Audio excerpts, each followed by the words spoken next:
segment is sponsored by the Grand Rapids Public Museum. I am here with Kelly Rosecrans, and if you hear that sound, that ominous noise they play when sharks are approaching, that bana, bana, it's because they're here. The Sharks exhibit is open here at the museum. They're chumming the waters, hoping to get you here to look at it. Yeah. It is spectacular. Thanks for having us out, Thanks Kelly. for coming out. We're really excited to have sharks here. Yeah, the first thing is, the first thing we see is this immense jaw Yes. to give you a sense of the magnificence of these creatures. Yes, this is a megalodon jaw, and this is a life-size accurate model of a megalodon jaw and megalodon tooth that people can touch and feel and take a look at. Great photo op. It gives you a real good idea of just how big these creatures were. Yes. Speaking of getting an idea how big they are, when you walk into the exhibit, you see life-size models of a number of different creatures. We have 9 life-size shark models, scientifically accurate models, so as close as you're going to get to looking at the real thing,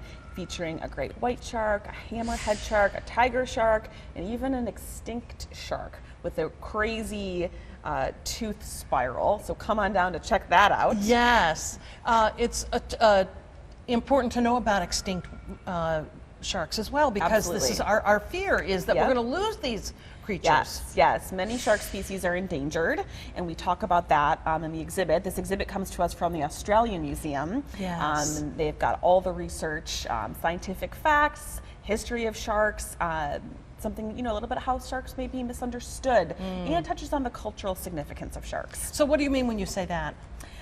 The Maori people of Australia and New Zealand really have a special relationship with the shark, and it really teaches us about how to respect the shark and understand that they're an important part of the ecosystem in the ocean, and we need to keep them around, and they're not as much of a threat as you might think.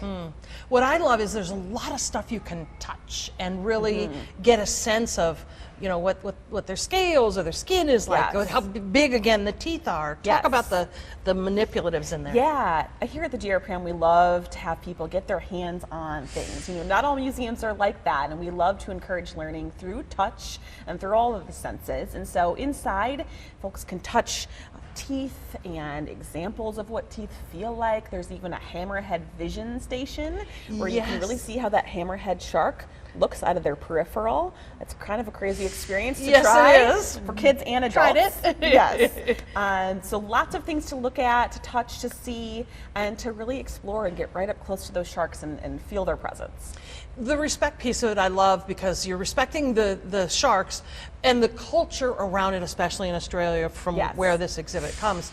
But you're right, we've had a lot of movies over time. I kind of, in a funny way, use the shark music, But it's important to understand their role in our ecosystem and why we should learn about them. Yes, sharks really help keep the ocean a healthy place.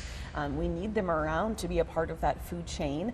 And, not all sharks are even predators, or most of them are, but there's some that live off of plants. And a lot of people might not know that as well. So it's interesting to see, what do each of these type of shark species eat?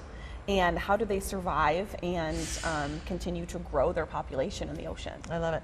Is it an extra cost to come in here? It is not. So Sharks is free with general admission to the GRPM. And as always, Kent County kids are free every day to visit the GRPM. All right. Well, if you'd like to know more about the exhibit or get your tickets in advance, you may do so on the website, grpm.org. Thanks for a little peek. Yeah, thanks for coming out.